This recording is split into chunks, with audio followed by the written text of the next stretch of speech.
Hello and welcome back to Kaleidoscope, your chance to wrestle with big questions about sexuality, gender and faith. And this is the episode I bet loads of you have been waiting for. In this episode, we're going to get practical. So far, we've laid some foundations, some core beliefs that are really helpful in understanding a Christian perspective on sexuality and gender. Then last episode, we saw how human sexuality is meant to be a signpost. It's pointing to something bigger than itself, the biggest love story ever told, the relationship between God and his people. And that's a union that we get to be a part of if we choose to follow Jesus. But we know what you're probably thinking. What's that mean for us today? How should we live in light of that? That is what this episode is going to be all about. Episode 3, living out gospel sexuality. We're going to see Jesus shows us 2 ways that we can live out our sexuality in faithfulness to him. Those are marriage and singleness. To kick us off, we're going to hear some real life stories of marriage and singleness. Meet our friends Sean, Gabby and Eleanor.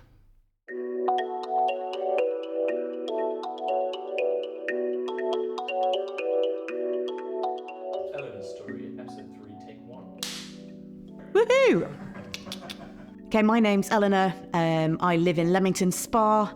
I spend my spare time looking after a massive garden, watching Formula One, supporting football team, Sheffield Wednesday, if that's okay to say. I've always been single. I wanted to meet someone and get married. I never did. There were times when I fancied people. I asked people out. I asked this guy out when I was at college, and it just never quite happened. And it was when I was at a Christian conference that it all began to fall into place, really, where I was hearing people say things. And you know the way that sometimes people say something and everything that's said is like it hits you between the eyes and it's for you, even though you're in a room of thousands of people. And I felt like God was saying to me, it's okay to be single. I love you as you are. From that moment on, I felt able to be much more content as a single person. It wasn't that I never wanted to meet someone, but I could live a content, full life as I was. We can live a good life even if it's just us. The world around us tells us in some ways that we can't. Even when you watch a film, you'll see in a film that often there's a romantic interest, that someone will end up in a relationship, and it's almost like they can't be happy until they meet somebody else. But you can live a fulfilled and content life. I am a whole person. I don't need another half to make me a full person. Jesus himself was single, and he led a very full life in his 33 years. I think one of the ways that we can think that singleness can be very lonely is that we forget that the Bible says very clearly that friendship is really important. And friendship really is. It's something that can really speak into every aspect of our lives. And I do believe it's really important to have a mix of friends.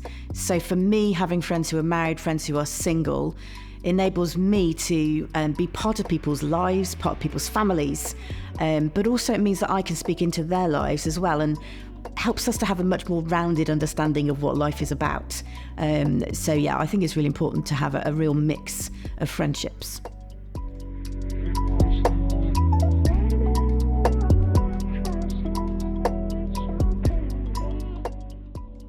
Let's say something more interesting then.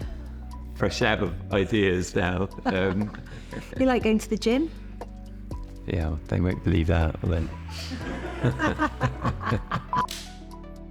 My name's Sean, I live in Bristol. I'm married to Gabby and we have 4 children. So I realised I was gay when I was about 16 years old, and I assumed I wouldn't get married to a woman. I was a Christian and had always believed that I shouldn't seek a same-sex partner.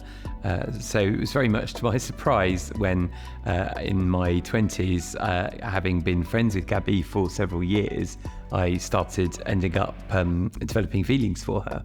We were quite prayerful about things, and we wanted to seek out God's will as being the kind of foundation of our relationship. So that's where we started in prayer for a month, and then as we followed God's call, we felt that this was something that God was calling us to do, to kind of be together and to possibly get married. So that's how we started out. People often ask us, are you kind of living a lie, or are you really attracted to her because of my sexuality? And of course, in any relationship, your feelings for each other go up and down, and over time, that's a very natural kind of healthy kind of normal part of any relationship. What doesn't change is that we always love each other and are committed to each other and choose, and that's something you have to choose in any marriage, in any relationship every day. Even when the other person is really annoying.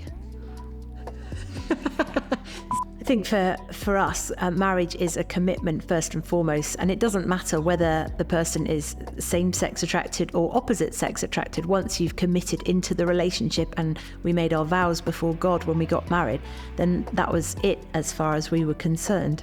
Of course, what does really matter is that you do have love and feelings, including attraction to the person that you're married to and that you're committing to. And the other thing that's so important is for you to be completely honest with each other about how you're feeling and about what is going on for you. But also, once you're committed to somebody, you've chosen to love them for the rest of your life. And so for us, that's a really important part of it, because feelings come and go. But for us, it's really important that we continue to choose to love one another. Marriage is probably one of the most challenging things that we've done, and I think we both say that. And actually, any marriage, all marriages have that challenge. You have to work at it. It's not easy, but actually, anything worthwhile in life is hard work, and you have to kind of persevere. But it's also been one of the most wonderful joys and blessings in our life as well. Absolutely.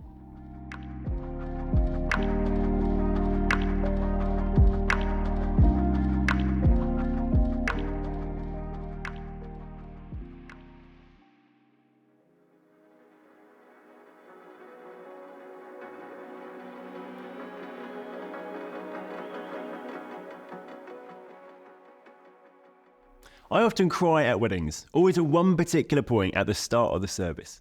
The guests have arrived, the groom is standing at the front of the church, and everyone waits for the big moment, the arrival of the bride. When she arrives, the congregation falls silent. Everyone stands up, music plays, and she makes her way down the aisle. At that point, every eye is on the bride, but I always take a quick glance at the groom. Some grooms are grinning ear to ear. Others are smiling and crying at the same time. Some are proper ugly crying. All of them are overwhelmed with joy and love. That moment always makes me cry. But my tears aren't the tears of a lonely single person or a jealous friend. They're tears of excitement and tears of joy. The reason I cry at weddings is because I'm seeing a picture of my future wedding. I'm reminded that one day I will be married to Jesus as part of his bride, the church. And when I see the love and joy on the face of a groom seeing his bride, I'm reminded of how Jesus feels about me. Weddings remind me of the story of gospel sexuality that we explored in our last episode. How our human experience of sexuality is a picture and a signpost to the greatest love story ever told, the love story between Christ and the church. But maybe you were left with some questions after hearing that story in the last episode. What does that story actually mean for us and our sexualities in the here and now? What are we supposed to do with that story? That's what this episode is about.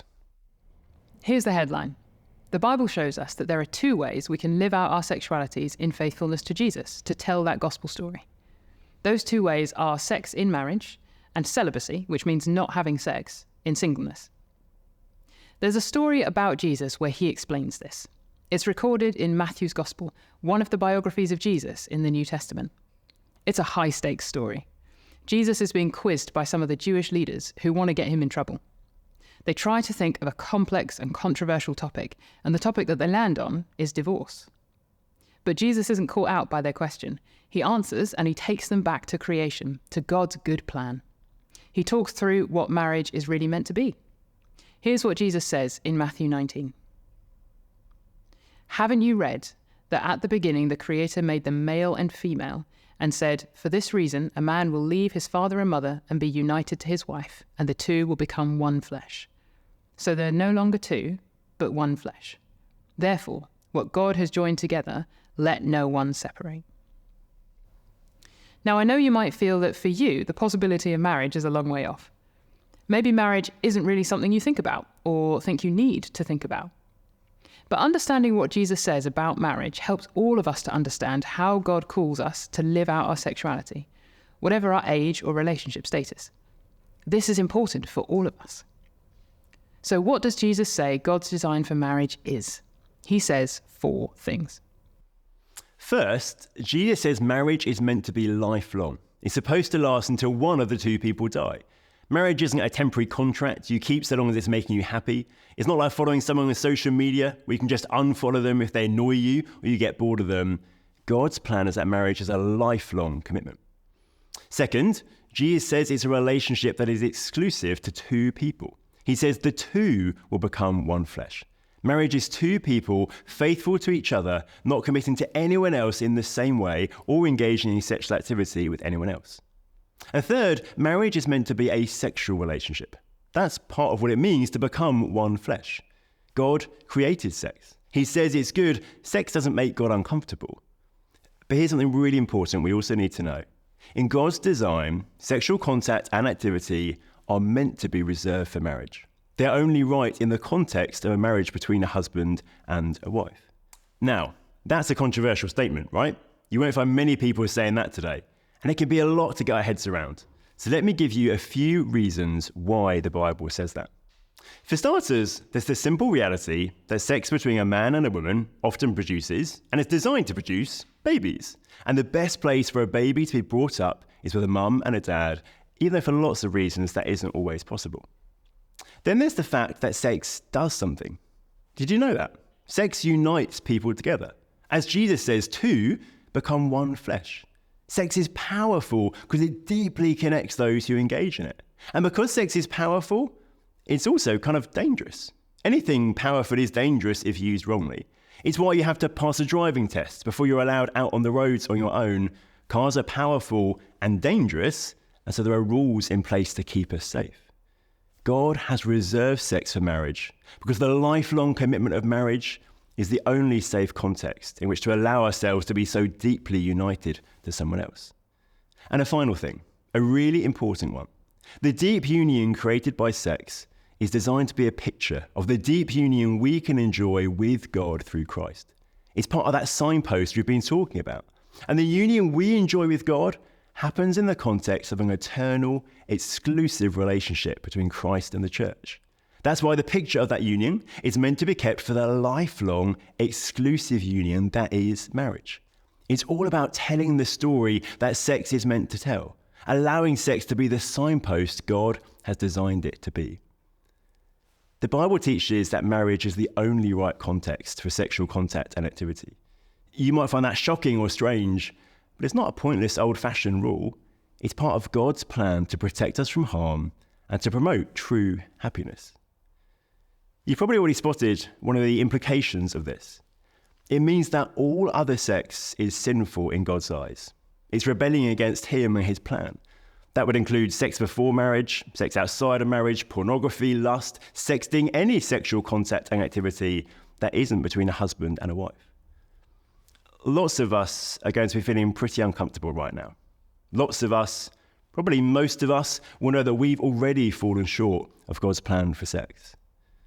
But here's what we've got to remember. Sexuality is also about the gospel. And the good news of the gospel is that when we sin, when we fall short of God's ways, there is total and utter forgiveness available if we put our trust in Jesus. That doesn't mean it doesn't matter if we sin and we can just do whatever we want sexually, but it means we don't have to be crushed by guilt and shame for things we've done. And it means that we get to know Jesus' help to live God's way. If you know you've fallen short of God's standards when it comes to sex, don't be crushed by guilt and shame. Come to Jesus. Confess what you've done and ask for his forgiveness. The Bible promises that when we do that, Jesus is faithful to forgive. So marriage is a sexual relationship, and it's designed to be the only type of relationship that is sexual. There's one more thing that Jesus tells us about marriage in Matthew 19, and this one may be even more controversial. Marriage is the union of a man and a woman. Jesus states this pretty explicitly. He says, "At the beginning, the Creator made them male and female and said, 'For this reason, a man will leave his father and mother and be united to his wife, and the 2 will become one flesh.'" Jesus says that marriage exists because God made us male and female, and then that a man and a woman unite as one flesh in marriage. There's no getting away from the fact that Jesus himself is saying that marriage is between one man and one woman. And that means it can't be between two men or two women. This is a point where we need to pause and take a deep breath. For lots of us, it's going to be difficult to hear and difficult to understand. For some people, including me and Andrew, it raises some really important questions about our own lives and sexualities. And that's why we're going to devote the whole of the next episode to same-sex sexuality. But there is one thing we can say here while we're talking about marriage. This doesn't actually mean that no gay people can get married. Marriage isn't denied to anyone, but marriage is the union of a man and a woman. Some people who experience same-sex attraction do find they develop attraction to one particular person of the opposite sex, and they can enter into marriage with that person. That's Sean's story, as we've heard, and his isn't a unique story. And that shouldn't be a huge surprise to us. We know that sexual fluidity, which is a changeableness in our sexual desires, that's a reality that many people experience to greater or lesser extents. But then there are some of us who don't experience any fluidity in our sexualities. That would be Andrew's story. We need to know what God's teaching on sexuality means for people like him who seem to be exclusively attracted to people of the same sex. It's also a question I have for myself, as someone who's experienced attraction to men, but overwhelmingly finds that my attractions are to other women. That's what we'll think about in the next episode, so keep a hold of those questions for then. Okay, that was a lot. Let's take a break and talk through what we've heard so far.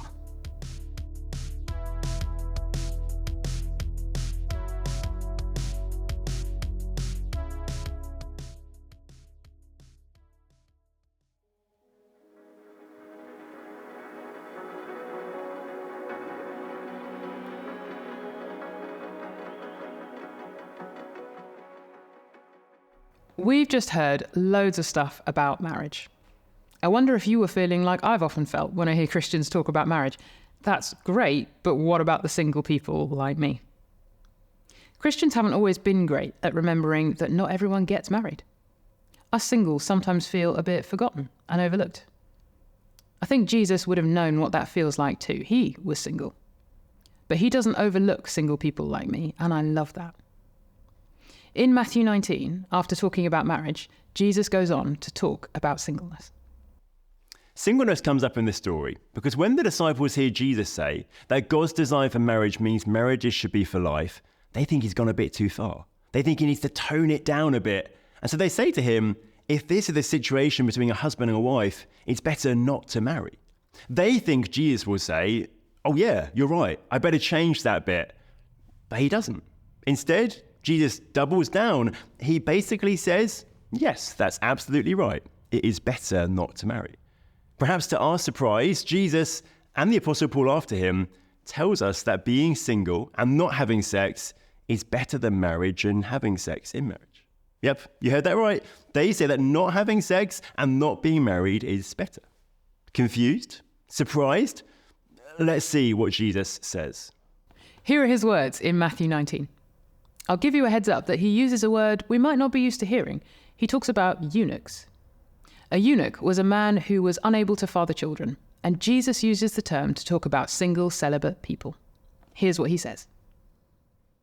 For there are eunuchs who were born that way, and there are eunuchs who've been made eunuchs by others, and there are those who choose to live like eunuchs for the sake of the kingdom of heaven. The one who can accept this should accept it. So here's the shock moment. Jesus agrees with the disciples. It's good to remain single. That would have been shocking to those who first heard him, just as we probably find it a bit shocking today. Did you notice Jesus implies that singleness is a gift? He talks about those to whom it has been given. The Apostle Paul also uses gift language when he talks about singleness later in the New Testament. But we often misunderstand what that means. Jesus doesn't mean that the gift of singleness is like a special superpower. As much as I would love to believe that as a Christian single person I am a superhero, that's not actually what Jesus is saying. The gift is not a superpower that enables you to endure the otherwise awful situation of singleness. The gift is the fact of being single. It's the state of being single. Those who are single are experiencing the gift of singleness, just as those who are married are experiencing the gift of marriage. And this makes sense of what Jesus said. Did you notice that 2 of the types of eunuchs, or single people, that Jesus talks about didn't choose their singleness? For some, it's because of something true of them from birth. For others, it's because of something that happened to them in life. These aren't people who are single because they've been given the gift of a special superpower. They're people who are experiencing the gift of singleness because of their circumstances. The gift is the fact of being single, not a special power to endure singleness. What Jesus has already said about marriage teaches us something else important about singleness. That singleness also means celibacy, not having sex.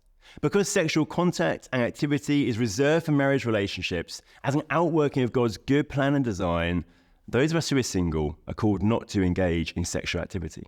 I wonder what you think about that. That might sound like a terrible idea, maybe even a dangerous idea. And don't adult humans need to be having sex to be happy and healthy? That's an idea you'll hear a lot in the world around us, but it's not true. I bet you know older single people who disprove the idea. And we've all got at least one good example who disproves the idea that sex is a need. Jesus. Jesus lived on earth as a human, like you and me, a sexual being, but one who is single and celibate for his whole life. Sex isn't a need, and Jesus' example shows us that. But I know what you're thinking. Wouldn't living some or maybe even all of your adult life as a single person mean you'd be lonely and isolated and missing out on love? That's another common belief in the world around us. Singleness equals loneliness, but that doesn't have to be true. And it shouldn't be true for any follower of Jesus. Sex and marriage aren't the only way God gives us to experience and express love and intimacy, or the only solution to loneliness. Friendship is also a vital form of relationship, vital for all people. That might sound crazy to you. Friendship is a poor substitute for sex and romance, surely. But the Bible shows us that friendship is meant to be a relationship of experienced and expressed love. In fact, Jesus says the greatest love can be seen between friends. He says this in John 15, "There is no greater love than to lay down one's life for one's friends." Usually, that self-sacrifice will be metaphorical rather than literal. But friendship is a context where we get to love and be loved through putting others first. God calls all of us to commit to and benefit from friendship. Friendship is one of God's greatest blessings to us, and friendship is one of the things that helps make being an adult who is single plausible. The example of Jesus shows us that, and I've experienced it in my own life. I'm in my early 30s, I'm single, I've always been single, but my life is not one of loneliness and lovelessness. My life is relationally rich, with multiple committed, loving friendships. One of the blessings of singleness is greater freedom to develop deep friendships with multiple people, as well as a greater freedom to develop deep friendship with Jesus. Here's the truth. We all need good friendships. We don't all need marriage or sex.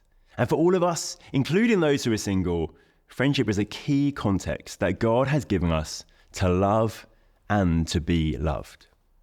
We are almost done, but there is one last important thing about singleness that you need to know. Singleness also tells the story of the gospel. It too is a signpost to Jesus. Singleness tells the same story in a different way. In eternity, when Christ and the church are united in an eternal marriage, no human will be married to another human. We'll no longer need the picture and the signpost when we're experiencing the reality and the destination. We will all be single then, corporately married to Jesus, but individually single. Being single now tells that story and points forward to that day. Singleness is also a signpost. It's a signpost to the eternal destiny of each individual Christian. I think that's pretty cool. So how do we live out the story of gospel sexuality? Jesus tells us there are 2 options, marriage and sex in marriage, or celibate singleness. Both are good. Both are gifts. Both tell the gospel story. Both are signposts to the future of God's people. You've listened to us, now it's your turn to do the talking. Here's a point to pause and discuss. What do you think?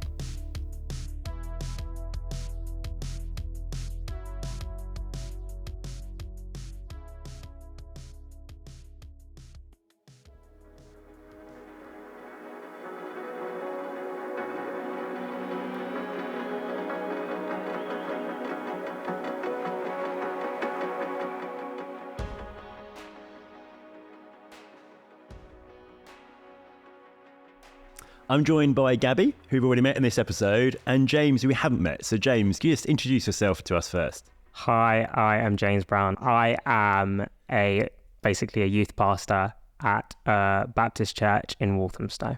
Brilliant. Well, thank you for joining us. And Gabby, I want to start with you. We've heard some of your story. You're married to Sean, who's primarily same-sex attracted. How does that work? Our marriage isn't any different from any other marriage. All marriages have difficulties, all marriages have disagreements, but because we've got Jesus at the centre of our marriage, he makes everything better. And to be honest, we've never had any issues about sexuality or discussions about that. Some of the biggest problems we've had are how to parent our children and normal things like who's cleaning the house and who's not cleaning the house. We won't ask who tends to win those battles. I'm not very clean. Love it. James, you're single. How do relationships work in singleness, and the fact that you do need love and to be loved? How does that work for you in your life? Yeah, I think it causes me to really find relational satisfaction in God. Praying on the move is great, but I think actually spending quality time with God is important. And I think my singleness facilitates that when I don't make too much of being around people. I feel like sometimes it can be a bit of an idol, like feeling the necessity to be out. I was single until I was about 28, and I definitely felt there was a lot of pressure as I got older, particularly from the older generation, actually, grandparents saying, oh, so when are you going to get married? Like you could just suddenly snap up and, make someone appear out of nowhere. Well, actually, I thought I'd get married in 6 months' time. It just doesn't always happen like that. It doesn't happen when people expect it to happen.